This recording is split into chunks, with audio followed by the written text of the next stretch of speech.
All right, 2012 Mini.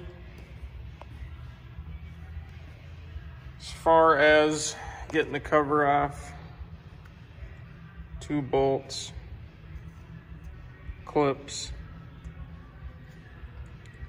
to remove coil, flip back, usually grab it, pull straight up, twist a little.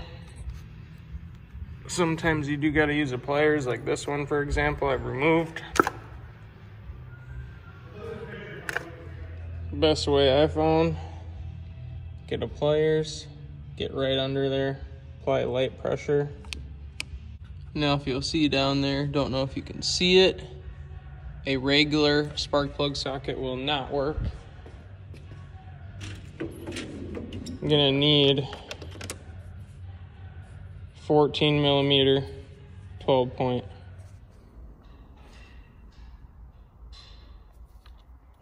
Can clearly see why you need a 12 point socket. Another thing, always torque your spark plugs.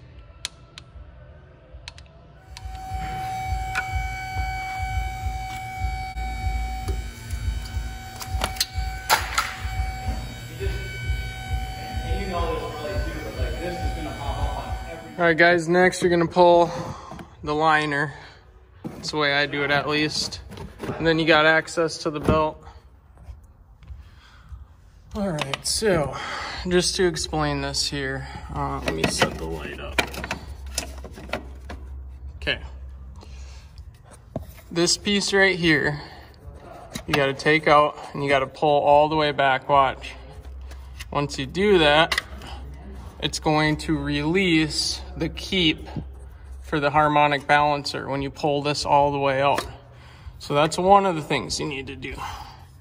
The other thing is if you look right up there on top of the tensioner, there's a big hex, 1.5, get a box end wrench on it, and you can come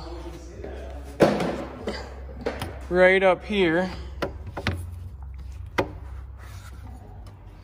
It's right up here, and then you can have somebody pivot it backwards, or you can pivot it backwards, and that is going to take the tension off right here.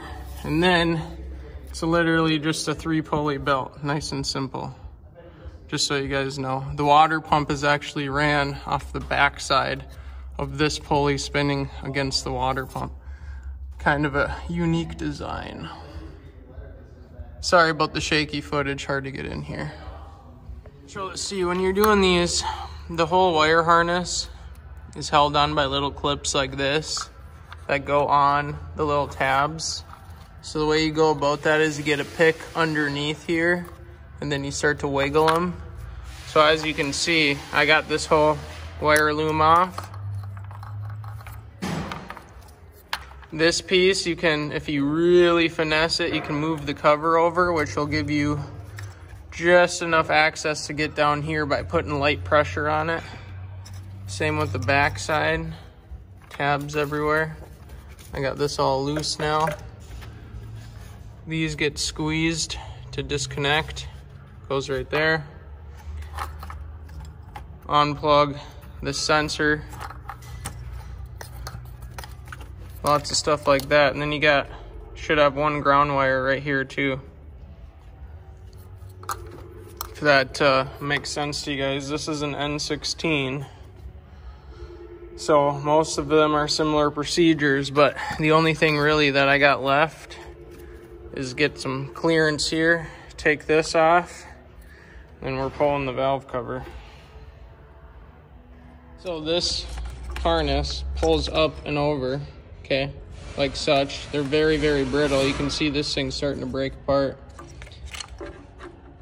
8 mil, don't forget to put this back on when you're done.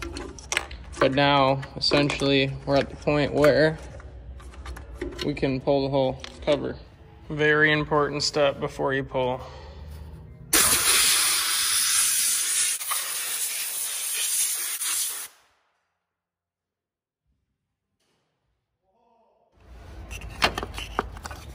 Yep. And that's the advantage of having this loose, is you have access to walk this side off.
Make sure you cover an open engine.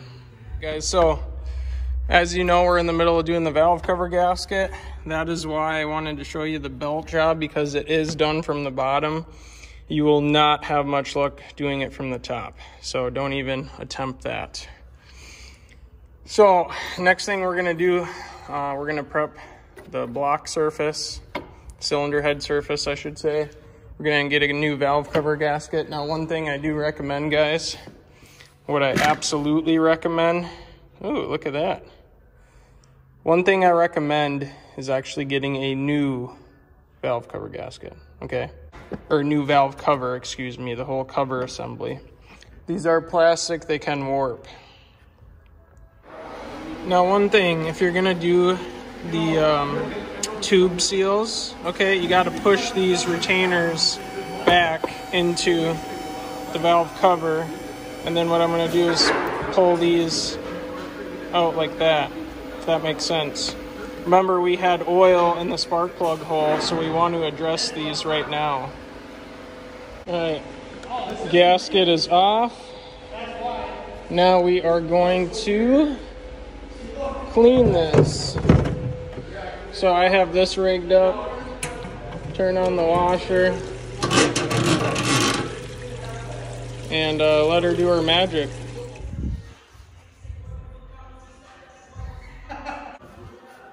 Alright, one thing, if you are going to reuse the original cover, always wash out the breather, always. Alright guys, one thing you gotta do is make sure you get these seated down all the way. So I usually spread them out and then just, you gotta find the right spot. Sometimes you gotta twist them, like this one. It's got a little bend on the top, so it's gonna be a little stubborn. There we go. You gotta just make sure they're sitting where they need to sit.